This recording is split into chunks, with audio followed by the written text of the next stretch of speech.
Main స్ట్రీమ్లో పనిచేయండి, ప్రజల కోసం పోటీ పడండి, మేమేమైనా తప్పులు చేసి చెప్పండి, వింటాం, సరి చేసుకుంటాం. కానీ ఇష్టానుసారంగా మీ ఇష్టంగా చేయాలంటే మాత్రం మీ ఆటలో సాగనేమని ఈ అసెంబ్లీ సాక్షిగా మరొకసారి చెప్తున్నాను అధ్యక్ష. అందుకే రౌడీల కోసరం, ల్యాండ్ గ్రాబర్స్ కోసరం, ఎవరైతే సంఘ విద్రోహ శక్తులు ఉన్నారో వారి కోసం చెప్తున్నా, ఈ 2 చట్టాలు మీ గుండెల్లో రైళ్లు పరిగెత్తే విధంగా అమలు చేస్తామని చెప్పి మరొకసారి తెలియజేసుకుంటూ, నాకు ఒకే కోరిక, నా ఆలోచన ఒకటే, రాష్ట్రంలో శాంతి భద్రతలు పరిరక్షించాలి. ఏ మారుమూల ప్రాంతంలోనే సరే ఎవరైనా తప్పు చేయాలంటే భయపడే పరిస్థితి ఉండాలి. ఎవరైనా గంజాయి తీసుకున్న తర్వాత కూడా ఏదైనా ఒక అమ్మాయి పైన అఘాయిత్యం చేయాలంటే అదే చివరి రోజునే భయమతరకు ఉండాల్సిన అవసరం ఉంది.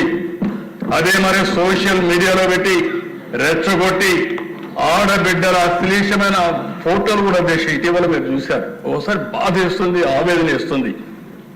ఈ చట్టం మనల్ని కట్టేస్తుంది. ఓసారి మొన్న విశాఖపట్నంలో ఏం జరిగింది అధ్యక్ష, ఒక అమ్మాయి పైన ఎంత నీచంగా, ఎంత ఘోరంగా ఆ అమ్మాయి ఫోటోలను తీసి, నగ్న ఫోటోలు తీసి బ్లాక్మెయిల్ చేసి ఆ అమ్మాయిని జీవితాన్ని నాశనం చేస్తారా? మీరు మనుషుల,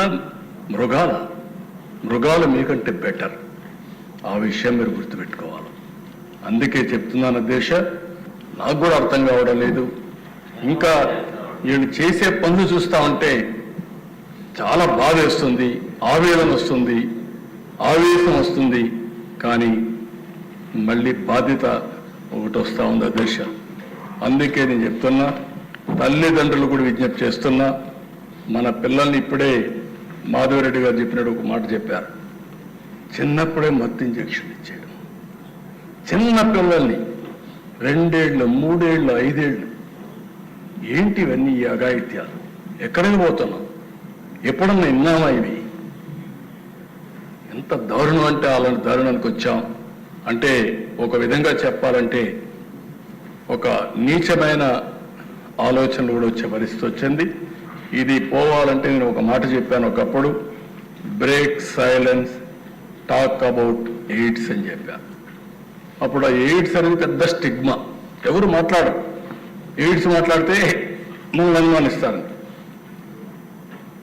అలాంటి సందర్భంలో నేను బ్రేక్ చేసిన తర్వాత పెద్ద ఎత్తున చర్చనీయాంశం చేస్తే ఎయిడ్స్ని నివారించగలిగాం.